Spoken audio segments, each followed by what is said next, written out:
Ngayon naman makikipagkwentuhan na tayo sa ating guest performer for today, ang singer na si JR. So, welcome sa Rise and Shine Pilipinas, JR. So, ngayon, unahin ko talaga yung first question ko. Paano nga ba nagsimula ang iyong journey sa singing, sa pagkanta mo, at saan mo ba nahugot itong passion na ito? Yes, you're right.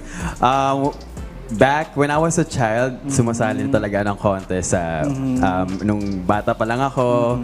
Actually, nagagulat yung parents ko, uwi na lang ako, may trophy na lang. Ah, really?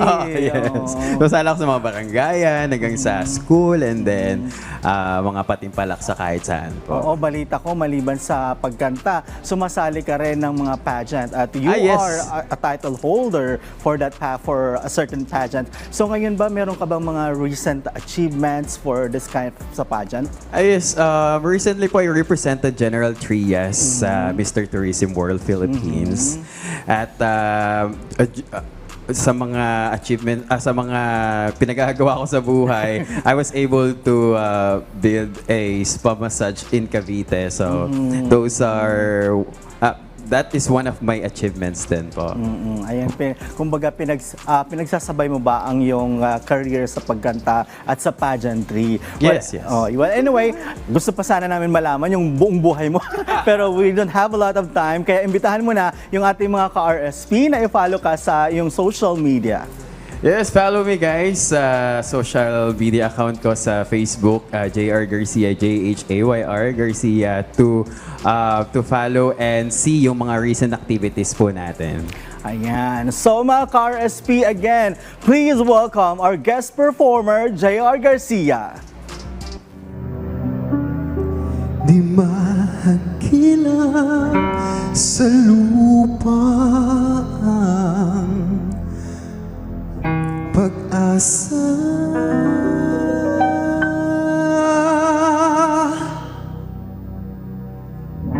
nakikiusap na lang.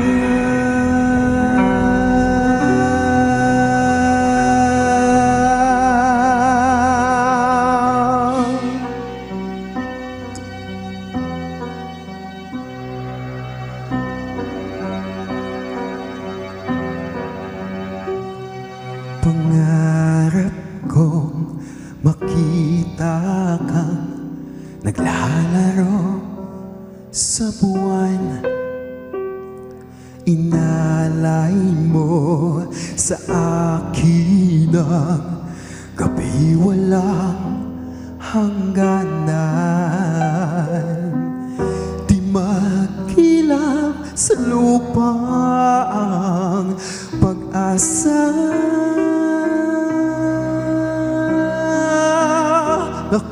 nakikiusap na lang.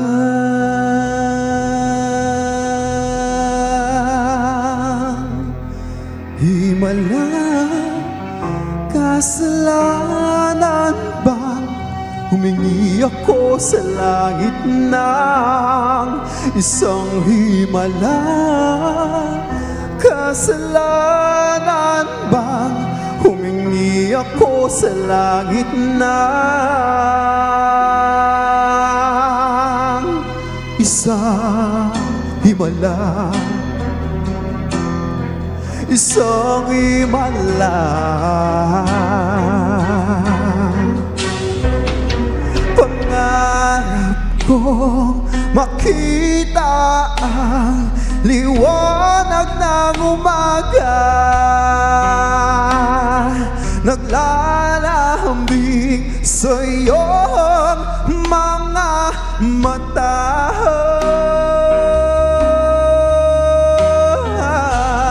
Di mahagila sa lupa ang pag-asa,